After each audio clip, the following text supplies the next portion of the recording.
Yes, saudara. Ya, saya akan ajak saudara hari ini masuk sedikit ke dalam sebuah perenungan. Ya, so I was in the spirit. Beberapa hari lalu saya berdoa dan ada sesuatu yang kuat sekali Tuhan menyatakan, yaitu tiba-tiba saya diingatkan Roh Kudus untuk seakan-akan kita pause sejenak, kita berhenti sejenak dan berpikir tentang kekristenan kita. Makanya saya hari ini sharing sedikit saja saudara, mungkin tidak banyak. I'll try to be as fast as we can. Redefining Christianity. Ya, seperti saudara tahu bahwa kekristenan bukan agama. Ya, kita tahu semua itu ya, saudara sering dengar kekristenan bukan agama. Hanya seringkali dengan mudah karena kita punya yang namanya rutinitas, kita terjebak tanda kutip masuk ke dalam satu kegiatan, satu rutinitas, sehingga kekristenan lama-kelamaan mulai kekristenan masing-masing ya pribadi, mulai kehilangan maknanya sehingga lama-lama hanya menjadi sebuah aktivitas. Nah pada saat itu terjadi biasanya kita tidak terasa saudara, kita tidak merasa bahwa kita sedang turun. Kenapa? Karena yang di permukaan segalanya masih terlihat baik. Ya itu yang bahaya saudara. Segala sesuatu masih terlihat baik, mungkin family is good, pekerjaan baik, mungkin kita punya bisnis baik, hubungan relatif masih baik gitu. Tapi tanpa sadar kita kehilangan satu esensi yang paling mendalam, yaitu kekristenan kita. Apa itu? Relationship dengan Tuhan Yesus Kristus. Ya, kita tahu bagi saudara yang mengikuti terus seri kita bahwa kekristenan adalah seperti Kristus, bukan agama, karena agama tidak menyelamatkan. Agama tidak menyelamatkan. Jadi kita real quick kita akan meredefine kekristenan kita sehingga kita tahu saat ini kalau kita berhenti sejenak dan kita melihat posisi kita ada di mana.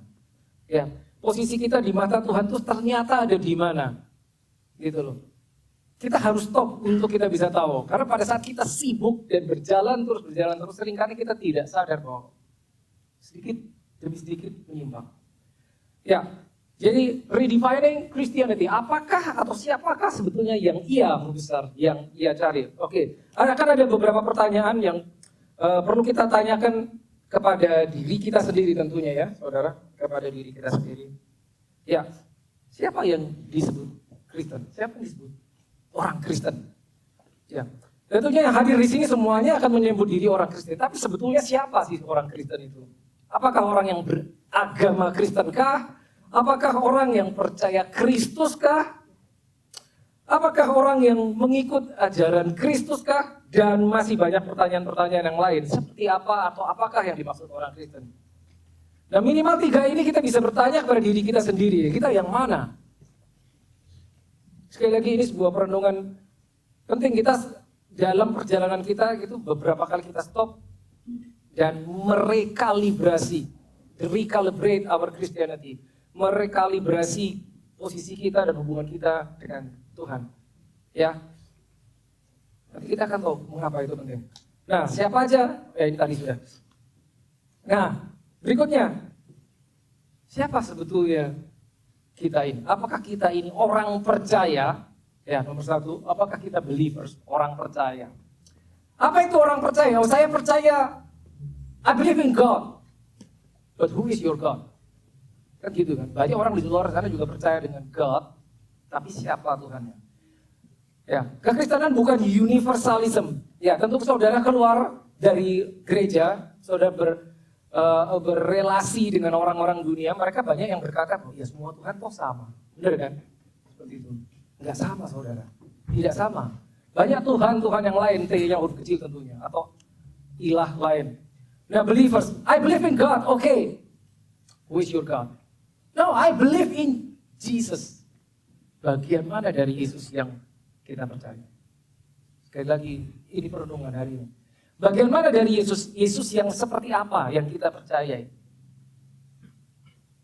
Gitu. Yesus sebagai apa yang kita percayai? Apakah kita jangan-jangan hanya fans? Setiap kita akan punya sistem kepercayaan, betul kan? Setiap orang di dunia ini, bukan hanya orang Kristen. Apakah jangan-jangan kita hanya penggemar? Banyak orang menggemari ajaran Yesus Kristus. Ya, Seorang bisa masuk ke sekolah teologi dan lulus, bahkan sebagai PhD, lulus dengan nilai baik tanpa mengenal Kristus Yesus. Bisa, dan sudah terjadi tanpa dia lahir baru. Lulus, nilai terbaik bahkan. Tapi dia tidak menerima Yesus sebagai Tuhan dan Juru Selamat. Nah, fans itu beda ya saudara. Saudara mungkin kalau suka drama Korea, saudara bisa ngefans sama pemainnya misalkan. Atau saudara suka sport, saudara bisa ngefans sama pemainnya. Ya. Tapi selamanya ya akan hanya penggemar, tidak mengenal. Apakah kita pengikut? Nah ini naik sedikit, followers. Saudara sadar nggak? Kalau seandainya, saudara banyak kan pasti punya Instagram. Nah, followers saudara berapa? Atau berapa orang yang saudara follow? Social media. Followers itu biasanya dia akan mengikuti orang atau kegiatan orang yang diikuti atau digemarinya. Dia akan tahu, oh si A ini lagi ngapain, ya, dan si B lagi ngapain, dia akan tahu. Yesus followersnya berapa saudara? Banyak, bahkan pada saat Yesus di dunia ini, kita tahu Alkitab mencatat suatu saat dia diikuti ribuan orang, ribuan. Ya, saudara ingat dong cerita itu, dia memberi makan at least 5.000 orang laki-laki. Katakanlah dengan wanita dan anak-anak bisa kali 3, bisa 15.000. Itu followersnya. Kalau zaman dulu Yesus sudah punya Instagram, in one day dia dapat 15.000 followers. Bayangin, followers tadi, cuma followers. Nah, naik lagi satu. Apakah kita disciples? So what is disciples? Nanti kita akan tahu saudara. Ini beda, semuanya beda. Ya. Nah, pertanyaan, apakah cukup menjadi orang percaya? Tentunya jawabannya yes atau no. Ya. Ada seorang bertobat percaya kepada Tuhan Yesus. Ya, kita bersuka cita tentunya satu orang percaya. Nah, yang menarik begini saudara, seringkali pada saat perjalanan kita dengan Yesus, hal yang seringkali kita anggap garis finish ternyata baru garis start. Seorang lahir baru, wah dia percaya dengan Yesus. Seakan-akan garis finish, ternyata itu baru start. Karena apa? Karena lahir baru itu baru lahir. Pada saat kita berjalan di dunia ini dan berakhir kehidupan kita, ya kelihatannya garis finish, itu loh. Tapi sesuatu yang baru mau dimulai, yaitu apa? Kekekalan. Jadi garis finish bisa jadi garis start juga. Ya, apakah cukup menjadi orang Kristen? Nah ini kita akan lihat. Saudara pernah baca ayat ini? Yuk kita baca versi Indonesia. Engkau percaya, ya Yakobus 2 ayat 19. Engkau percaya hanya ada satu Allah saja. That is good, itu baik. Tapi setan juga percaya akan hal itu dan mereka gemetar. Setan percaya. Bedanya, dia tidak mau submit terhadap Tuhan. Mereka percaya. Jadi kalau kita cuma berhenti sampai percaya, berarti ngerti maksud saya? Bedanya apa sama yang ini? Gitu kan? Betul kan? Ini kalimatnya Lim. Oke. Believe there is one God, it's good, you do well, bahkan dikatakan even the demons believe and tremble. Setan itu percaya. Jadi kita ternyata ada the next step setelah kita jadi orang percaya. Orang percaya masuk menjadi orang percaya itu baru garis start. Ya. Lanjutnya adalah apakah semua orang sama? Semua orang samakah di hadapan Tuhan? Yes and no. Semua orang in terms of salvation, semua orang sama di hadapan Tuhan. Kenapa? Karena darahnya yang sama untuk menebus. Nah, saudara, Yesus mencurahkan darah untuk menebus semua orang. Sehingga setiap orang yang menerima keselamatan sama, tapi tidak sama. mulai bingung. Sama tapi tidak sama. Ya, kenapa? Pada saat dia mulai selamat dan dia berjalan dengan Yesus, berjalan dengan Tuhan, pertumbuhannya maka akan beda-beda. Jika ada satu orang bisa diberi tanggung jawab sekian, ada satu orang lain bisa diberi tanggung jawab sekian. Ada orang lain bisa diberi tanggung jawab lebih banyak lagi. Itu yang membedakan. Pada saat kita bisa punya kapasitas besar dengan tanggung jawab yang diberikan Tuhan, maka kita akan punya tanda kutip posisi yang beda. Itu menjelaskan mengapa saudara hanya menemukan satu orang Abraham di di Alkitab. Hanya satu orang Musa, hanya satu orang Daud, hanya satu orang Elia, hanya satu orang Paulus, satu orang Petrus. Ternyata tidak sama. Tidak sama. In terms of salvation sama, tapi in the kingdom of God, they're not the same. Gak sama. Gitu. Posisi yang membedakan beda itu akan menyebabkan satu orang punya akses ke A, satu orang tidak. Siapa yang bisnismen di sini? Kalau saudara bisnismen, ya, saya kasih ilustrasi ya. Saudara mungkin bisa deal bisnis di level kalau di Australia itu di level council, but you don't have access di level state. Beda toh? Ada rekan bisnis saudara yang bisnisnya di level state government. Tapi ada yang cuma bisa berbisnis di level council. Tapi ada lagi yang bisa deal bisnis di level federal, lebih tinggi lagi. Ada lagi yang bisa internasional, itu menunjukkan apa? Oh dia bisa ya, kok saya baru sampai sini. Ya, nangkep ya, itu ilustrasi. Jadi in terms of salvation sama, tapi di dalam the kingdom of God nggak sama. Tidak sama. Ini dia ayatnya. Matius 22 ayat 14, kita lihat bahasa Indonesia. Sebab, ini dia, banyak yang dipanggil tapi sedikit yang dipilih. Berarti kan ada dua kelompok, dipanggil dan dipilih. Dari sini sih udah tahu, itu nggak sama toh.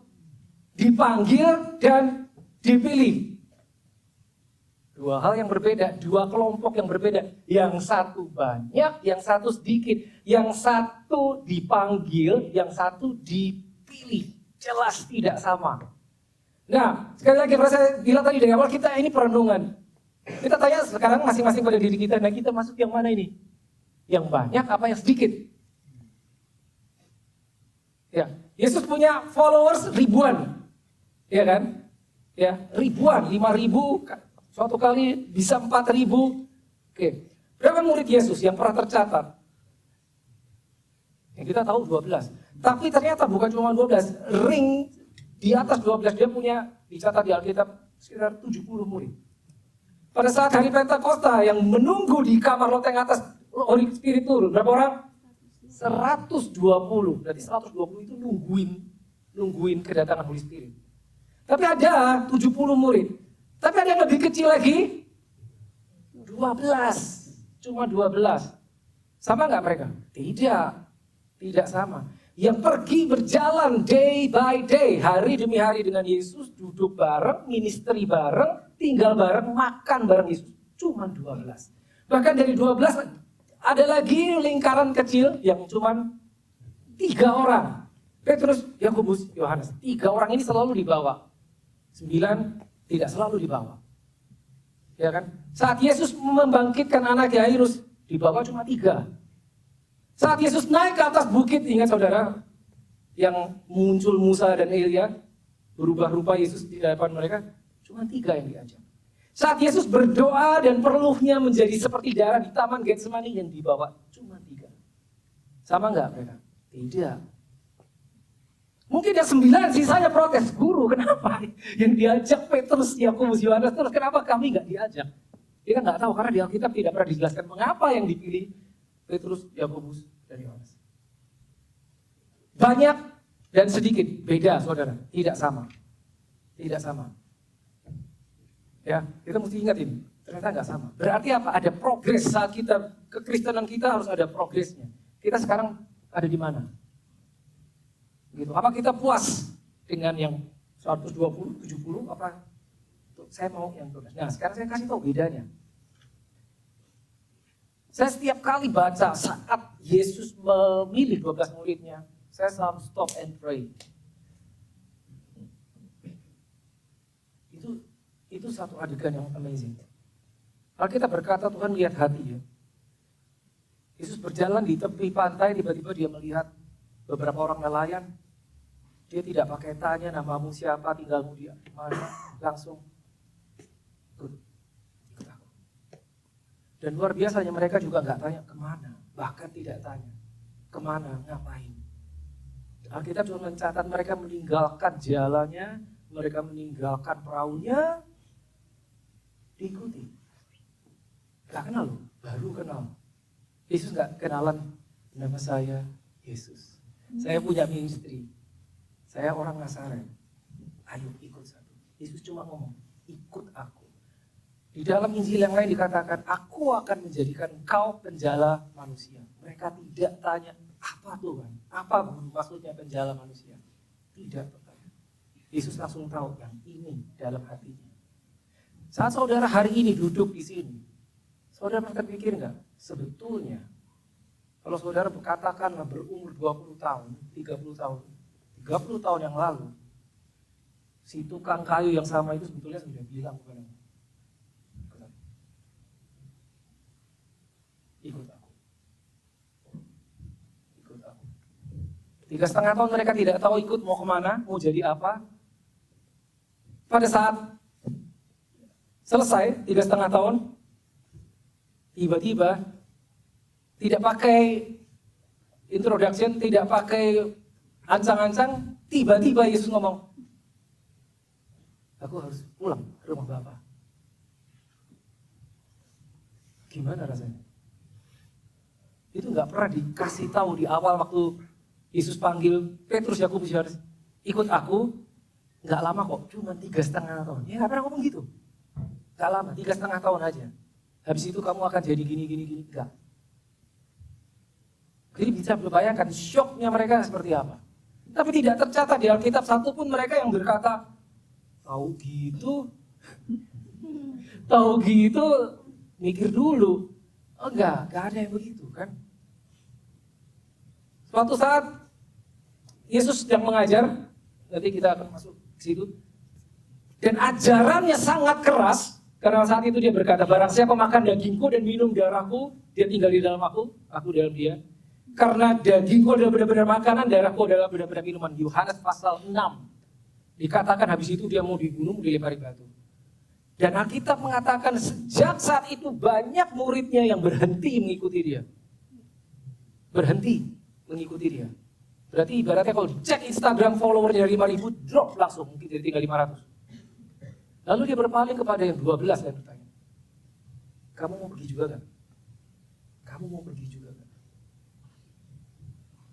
Shocking. Kamu mau pergi juga kan? Di-challenge sama Yesus. Saya tahu ini mengguncang imanmu, apa yang barusan saya katakan. Sekarang kamu mau pergi juga kan?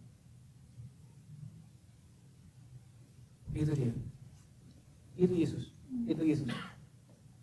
Nah, saya sedikit ambil waktu di sini.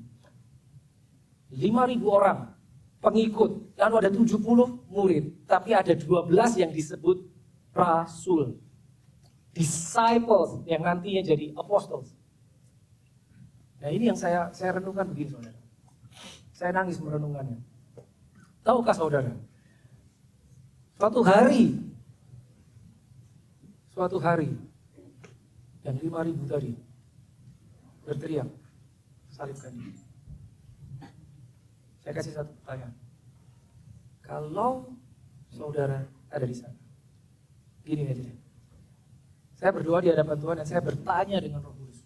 Tuhan, kalau saya ada di sana, saya menggunakan sana. Saya was one of the 5,000. Apakah aku Tuhan juga akan berteriak salibkan dia? My God.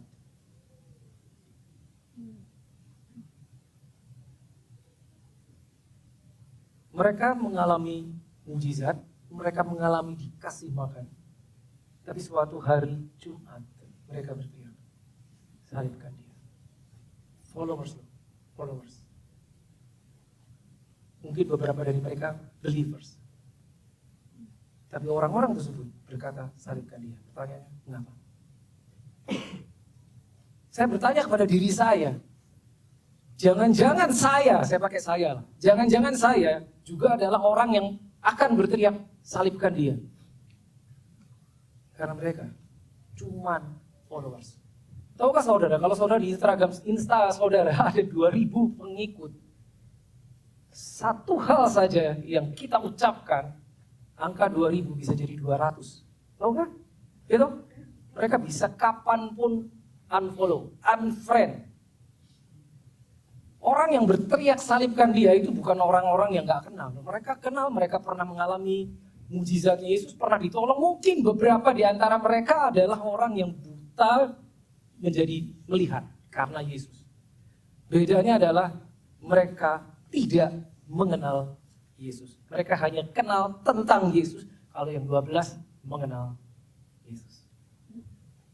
Sekarang kalau kita, apakah kita mengenal tentang Yesus? You know about God, Jesus, or you know Jesus?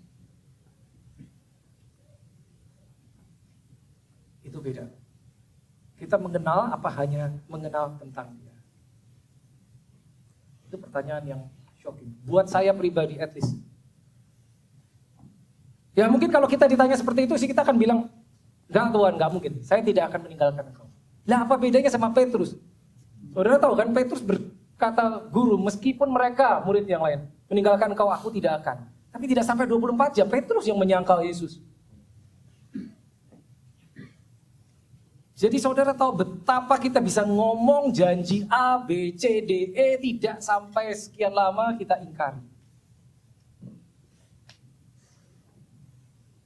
Gitu. Mengapa saya bawa kita merenung hari ini, berpikir? Ada sebabnya, nanti saya beritahu kenapa. What is a disciple?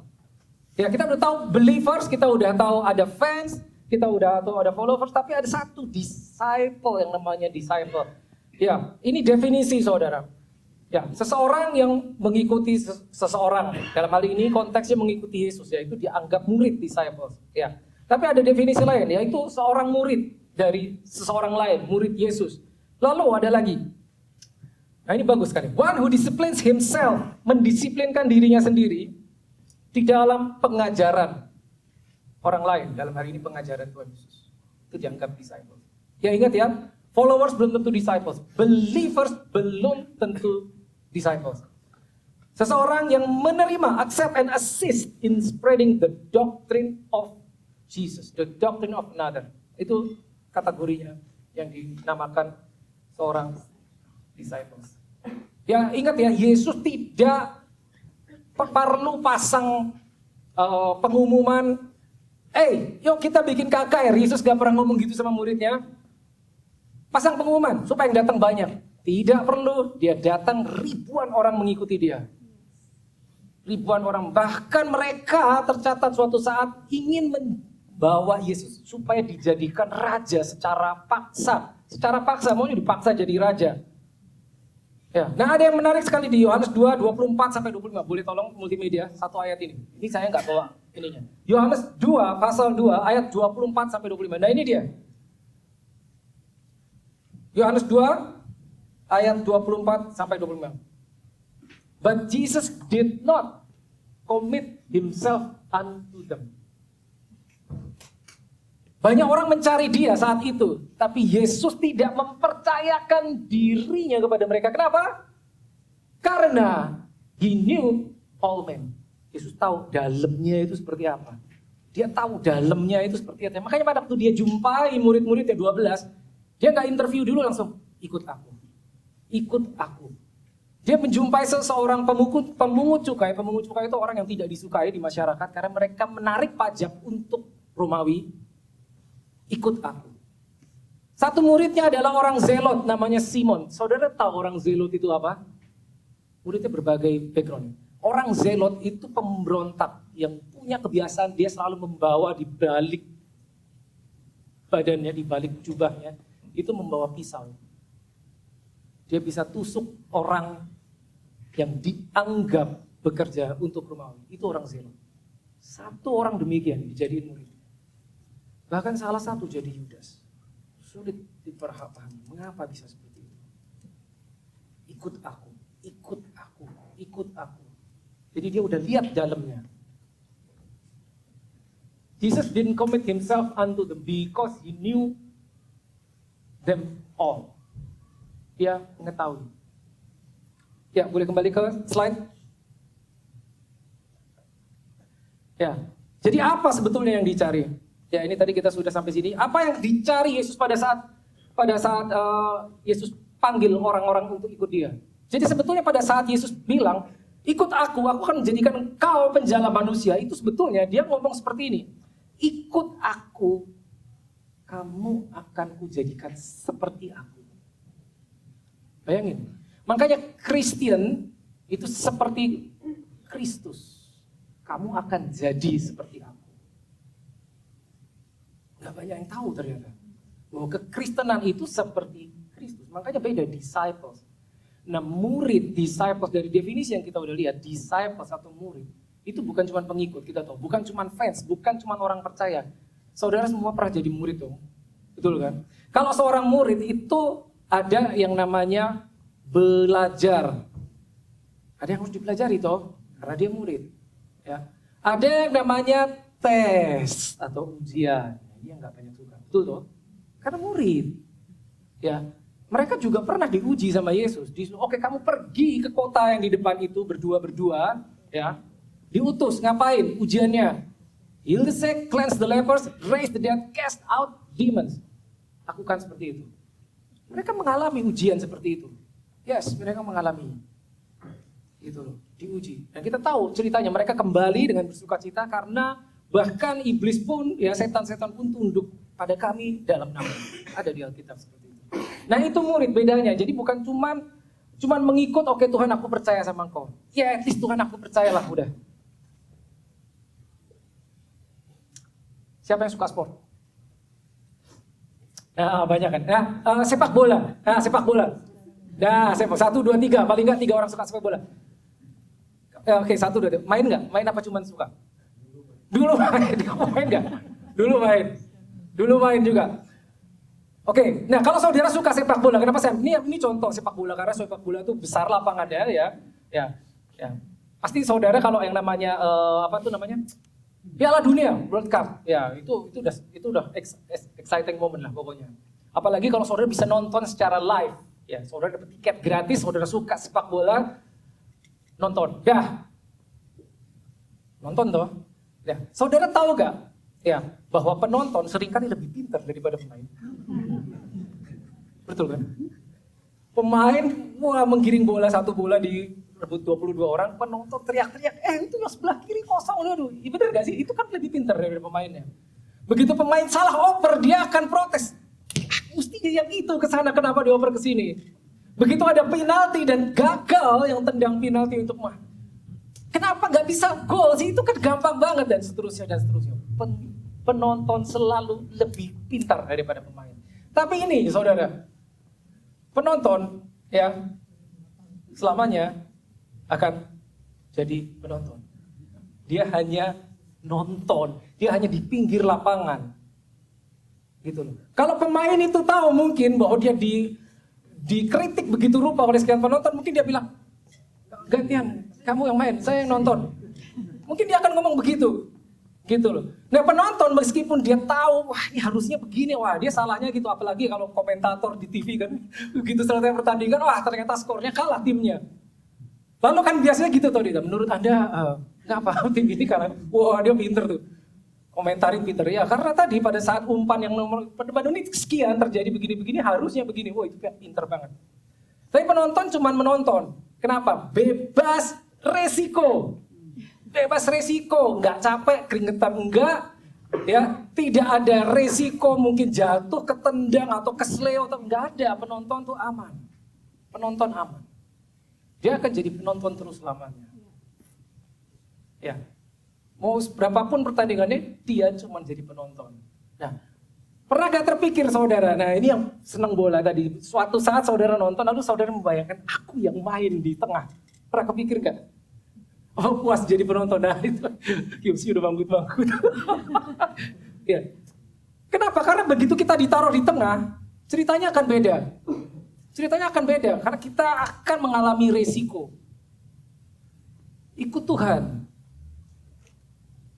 Banyak orang Kristen cuma jadi penonton. Jadi penonton. Bebas resiko, 1, 2, bebas komitmen. Gak ada komitmen penonton. Gak ada komitmen. Penonton kan gak perlu latihan toh? Gak perlu kan? Gak perlu latihan penonton. Yang main perlu latihan. Gitu. Itu pilihan sekali lagi saudara. Kita mau jadi penonton atau kekristenan kita mau jadi pemain. Mengikut Kristus, following Jesus is not the same as receiving Jesus. Ingat, lahir baru itu kita menerima Yesus, percaya Yesus. Tapi tidak otomatis titik itu kita menjadi murid Yesus. No. Make no mistakes about it, please. Tidak sama, saudara. Tidak sama dan tidak otomatis. Itu yang menyebabkan kenapa 5.000 orang itu pada saat Yesus diikuti 5.000 orang ya, dikasih makan. Dia tidak terpukau, wah yang ikuti saya banyak.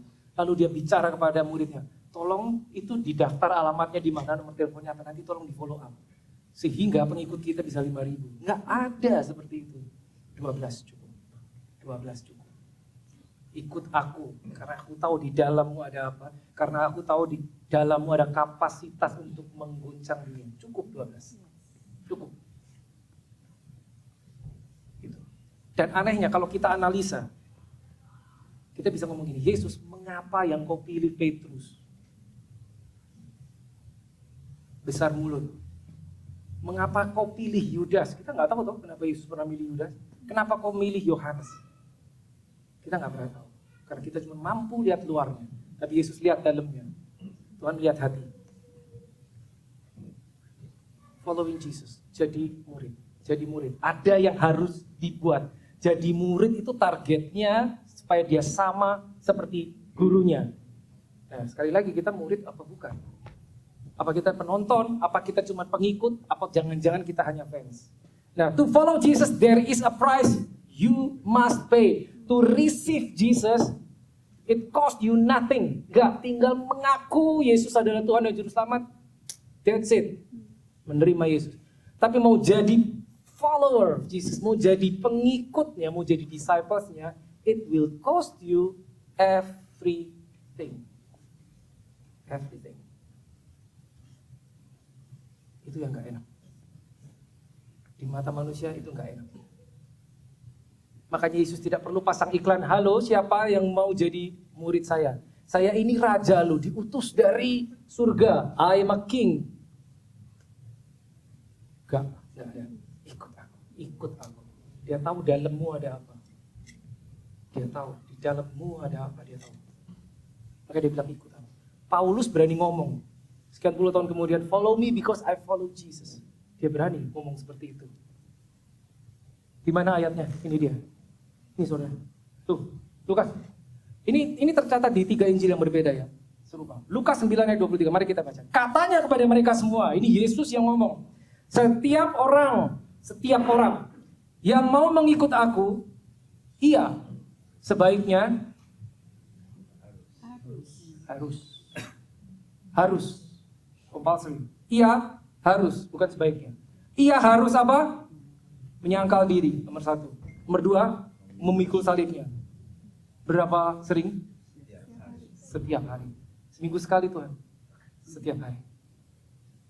2 hari sekali deh. Setiap hari. Habis itu baru mengikut aku.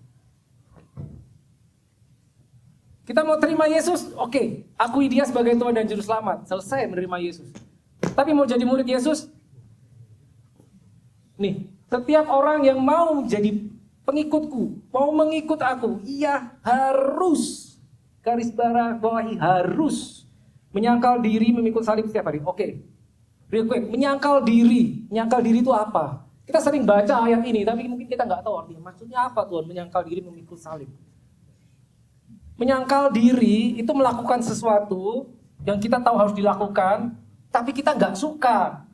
Karena nggak nyaman, nggak enak buat kita. Itu menyangkal diri. Murid-murid, nah gini. Ini Yesus ngomong ini, saudara tahu ini Yesus ngomongnya sama siapa?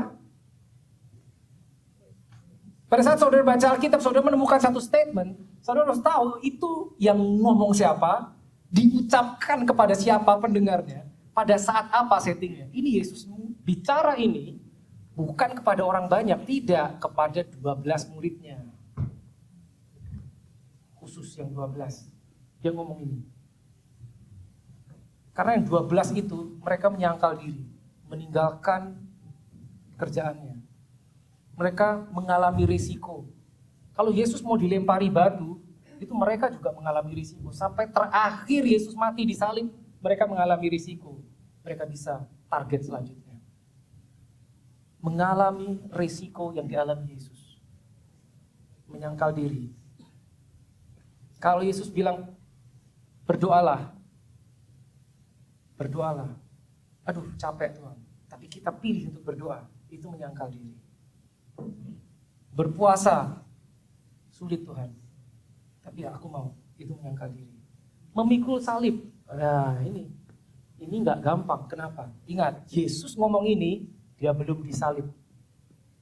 Yesus ngomong ini, dia belum disalib. Jadi pada saat dia memikul salib setiap hari, itu tanda tanya di kepala muridnya. Maksudnya apa memikul salib? Mereka belum lihat Yesus disalib. Tapi yang satu hal mereka tahu salib itu apa? Karena salib itu adalah metode hukuman mati yang diterapkan oleh Romawi untuk mengeksekusi kriminal, penjahat. Dan kejahatannya ditulis di atas kepalanya. Jadi saudara tahu pada Yesus mati di salib itu kan ditulis di atasnya itu ada tulisan. Tulisannya adalah Jesus of Nazareth, ya, Raja orang Yahudi. Yesus dari Nazaret, Raja orang Yahudi. Berarti tuduhannya, kenapa orang ini sampai disalib itu? Gara-gara tulisan itu di atasnya. Itu, muridnya tahu. Itu. Salib selalu bicara satu, death. Death, karena tidak ada orang disalib turun masih hidup. Nggak ada. Pasti mati. Pikul salib.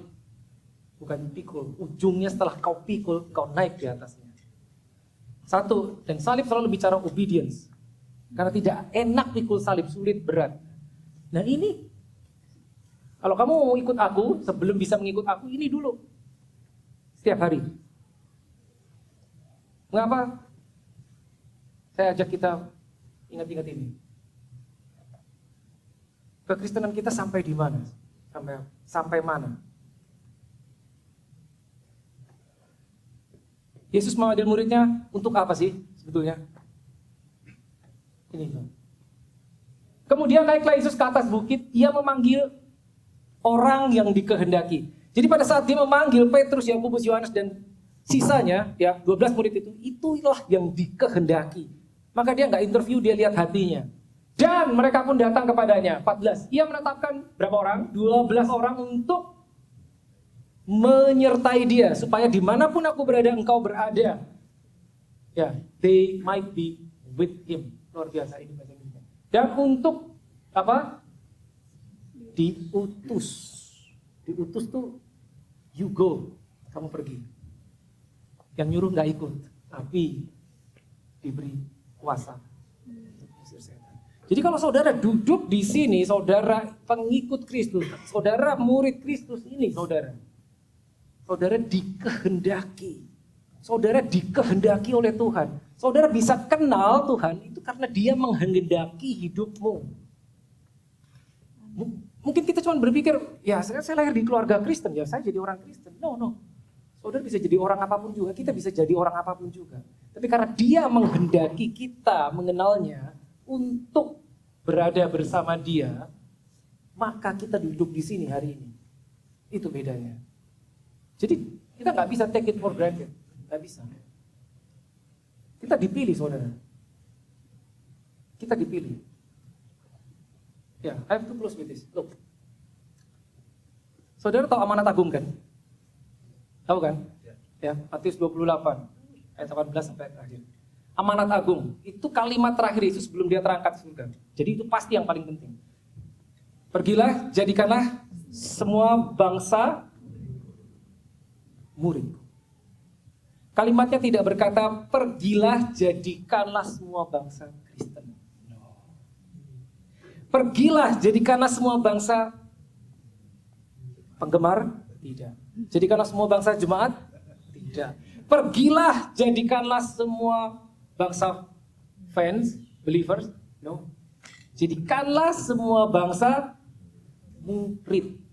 Perhatikan, kalau saudara lahir baru, ayat itu termasuk untuk jadikanlah semua bangsa muridku. Berarti, watch this, yang menjadikan murid siapa? Ya saudara. Berarti saudara jadi gurunya, toh? Bener gak sih? Iya. Jadikan dia muridku, bukan jadikan muridmu. Wait, jadikan muridku. Beda. Jadi pada saat kita sebetulnya ada orang percaya, itu baru start, saudara, bukan garis finish. Orang percaya itu adalah saat orang menerima invitation. Undangannya diterima kan. Tapi begitu orang terima undangan, dia step in, oke, what's next? Dia harus jadi murid. Maksudnya apa? Dia harus belajar Yesus. Belajar Yesus gimana caranya? Belajar mengenal firman Tuhan. Cuman itu. Kalau kita 20-30 tahun jadi orang Kristen, tapi kita tidak pernah buka satu lembar Alkitab, kita bukan murid, saudara. No. Make no mistakes about it. Sorry Tuhan, saya sibuk. Do you know Him? Sorry Tuhan, ini bisnis lagi rame. Apakah kau kenal aku? Dia akan tanya gitu. Sorry Tuhan, lagi susah nih. Banyak project, keuntungan besar. Do you know Him? Atau Tuhan, aku banyak pergumulan. Keluarga aku bermasalah, saudara-saudaraku bermasalah. Do you know Him? Atau thank you Lord Jesus, puji Tuhan, segala sesuatu baik. Everything is good, thank you Lord for your grace. Do you know Him? Gak berubah dong pertanyaannya. Tuhan, aku lagi sakit.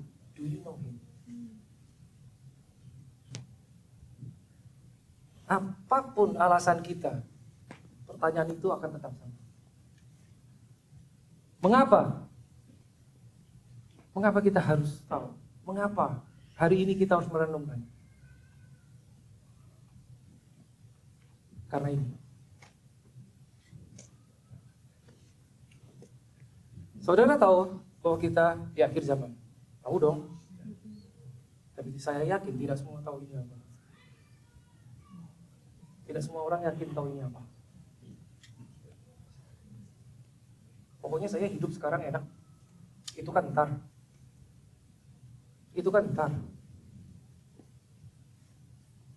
Pokoknya saya setiap minggu ke gereja. Ini kan ntar. Akhir zaman berarti suatu saat kita akan diangkat. Saudara tahu? Gak semua tahu. Kenapa saya share ini? Karena pertanyaan, saya kasih satu pertanyaan. Ini siapa yang naik? Siapa yang ketinggalan? Alkitab mencatat bahwa kita suatu saat akan berhadapan muka dengan Yesus Kristus. Dan kira-kira kalau kita berhadapan muka, dia bertanya sesuatu gak?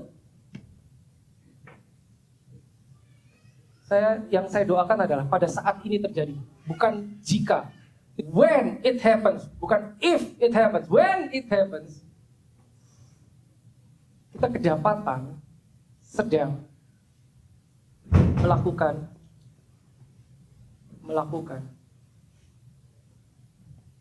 apa yang dikehendaki Tuhan. Coba pikirin sebentar. Tentang kedatangan Tuhan kita Yesus Kristus dan terhimpunnya kita dengan Dia. Terhimpun, ini naik, diangkat. Saya nggak bisa jelasin ini sekarang karena ini satu session sendiri. Saudara ikut, saudara akan tahu. Ya, pertanyaan yang paling sering kan, ini siapa yang naik, siapa yang ketinggalan? Don't worry, masih lama. Ada yang mikir gitu. Gak apa-apa, yang penting kita di sini aja. Ini saudara. Ya, pada waktu penghulu malaikat berseru dan sangkakala Allah berbunyi, maka Tuhan sendiri, Yesus sendiri turun dari surga, perhatikan. Dan mereka yang mati dalam Kristus akan bangkit lebih dahulu. Sesudah itu kita yang hidup, yang masih tinggal akan diapain? Diangkat bersama-sama. Supaya apa sih sebetulnya? Ya, menyongsong dia dalam awan di angkasa. Demikianlah supaya ini kita selama-lamanya bersama-sama dengan Tuhan. Kalau kita tahu ini akhir zaman, ini nggak lama lagi. Cuman kita nggak tahu kapan tepatnya. Sehingga banyak orang ya udahlah, ntar aja. Ini terakhir ya, saya tutup dengan ini. Saudara tahu kita ada di mana? Ini timeline. Hukum Taurat. Lalu Yesus mati, ya. Nah ini ada panah ke bawah, ke atas, lalu ada panah atas turun. Nah kalau saudara mau tahu ini nanti adanya di School of Ministry Bishop. Kita ada di sini saudara yang warna hijau. Setelah Pentakost, Roh Kudus dicurahkan, itu mulailah Church Age. This is Church Age. Kita hidup di era ini, di mana disinilah grace, kasih karunia itu berlaku di sini. Di sini tidak ada kasih karunia. Ini adanya hukum Taurat. Kita sedang di sini. Tapi yang namanya era, sebuah era itu akan berakhir untuk dimulainya era yang baru. Grace period, saudara tahu istilah itu kan banyak kan. Ada grace period. Period itu berarti suatu saat stop untuk dimulai something. Ini enggak selamanya saudara, ini berhenti pada saat terjadi ini, maka era ini selesai. Naik gitu kan. Nah saudara tahu kenapa don't miss the rapture, karena jika kita miss kita akan masuk ini masa penganiayaan 3,5 plus 3,5 7 tahun, di mana di situ ya antikristus yang berkuasa. Antikristus yang berkuasa. Tidak bisa dibayangkan sulitnya seperti apa kehidupan zaman itu. Tidak bisa terbayangkan seperti apa kehidupannya. Tidak bisa dibayangkan penganiayaan yang dialami gereja seperti apa. Kita mengalami masa lockdown, ya pandemic, kurang lebih 2 tahun aja udah kayak gitu. Ini lebih dari itu. Baru habis itu second coming, Armageddon, war, perang. Baru dimulailah kerajaan 1000 tahun, milenium, 1000 tahun damai. Tapi ini harus dilalui dulu. Gitu.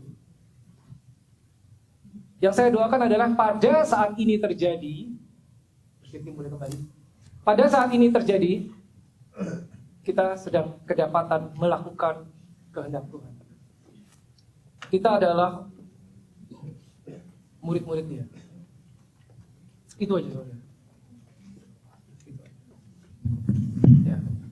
Saya tahu pada saat gambar ini saya tampilkan, tidak semua orang paham, bahkan tidak semua orang peduli. Itu ntar. Ya, it's up to you saudara.